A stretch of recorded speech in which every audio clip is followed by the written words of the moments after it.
The classroom revolution is happening right now, and it's sparking the biggest debate in education since calculators were banned from math tests.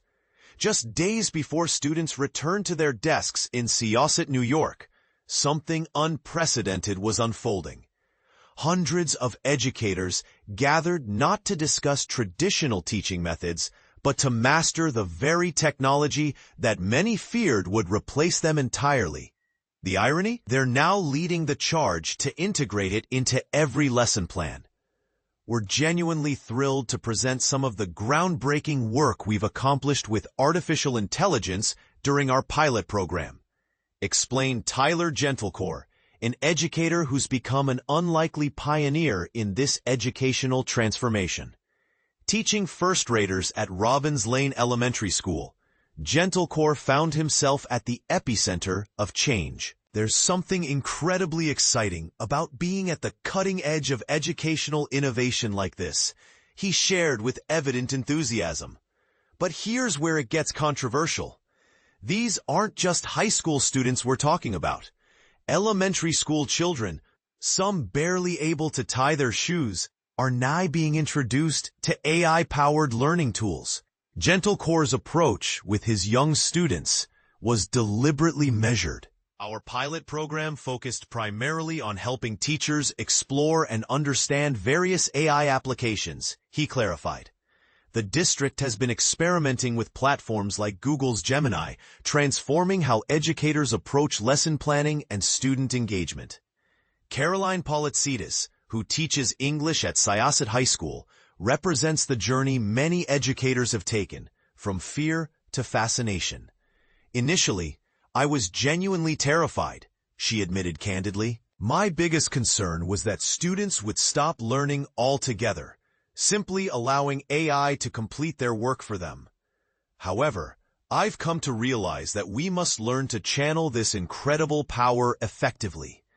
And this is the part most people miss. The cheating concern everyone's worried about might not be the real issue at all. Recent research from the Pew Research Center reveals a startling statistic. Approximately 25% of American teenagers have utilized ChatGPT for academic assignments. This represents a dramatic doubling from 2023 figures. Yet here's the twist.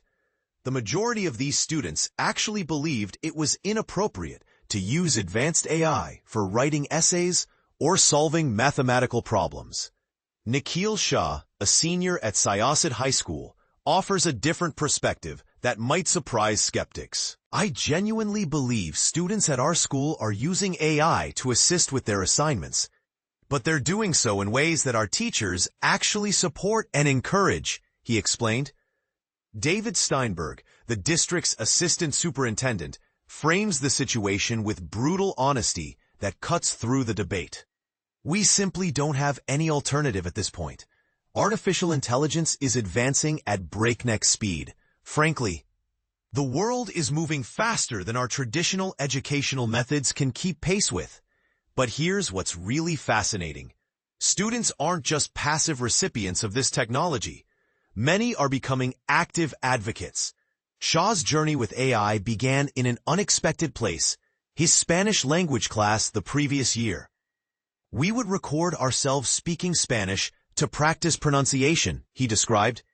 To enhance our speaking abilities, we'd submit these recordings to AI systems. The technology would analyze our speech patterns, identify our mistakes, and highlight areas where we could improve. This practical application demonstrates how AI can serve as a personalized tutor, available 24/7. Yet not everyone is jumping on the AI bandwagon, and their concerns raise important questions we can't ignore. Janice Opal Kang, another senior, voices reservations that extend beyond the classroom. Honestly, I've never been particularly enthusiastic about AI, primarily because of the significant environmental consequences it creates, she stated thoughtfully. Her concerns aren't unfounded. According to United Nations research, the expanding network of data centers that power AI servers consume enormous quantities of electricity, directly contributing to greenhouse gas emissions that fuel global warming. This raises an uncomfortable question. Are we solving one educational challenge while creating an environmental crisis? The transformation isn't limited to Long Island schools. At St. Benedict's Prep Catholic School in Newark, New Jersey, educators are grappling with similar paradigm shifts. Trevor Shaw, a teacher at the institution, captures the magnitude of this change perfectly. This technology is compelling us to fundamentally reconsider what we're actually teaching and how we evaluate student learning. It's truly a transformational shift in education. So here's the million-dollar question that's dividing educators, parents, and policymakers. Are we witnessing the democratization of learning, where every student has access to a personalized AI tutor? Or are we creating a generation dependent on artificial intelligence, potentially losing critical thinking skills in the process? The students using AI for pronunciation practice in Spanish class, are they learning more effectively, or are they avoiding the struggle that builds resilience? The teachers who initially feared AI but now embrace it, have they found a powerful ally, or have they surrendered to inevitable obsolescence? What's your take on this educational revolution? Do you believe AI in classrooms represents progress or a concerning shift away from traditional learning? Should elementary students be exposed to AI tools, or is this too much too soon?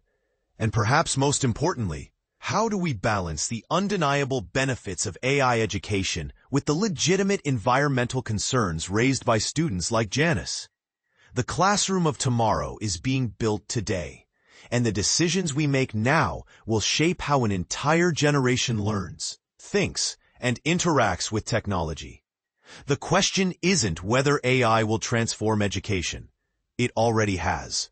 The question is whether we're steering this transformation in the right direction.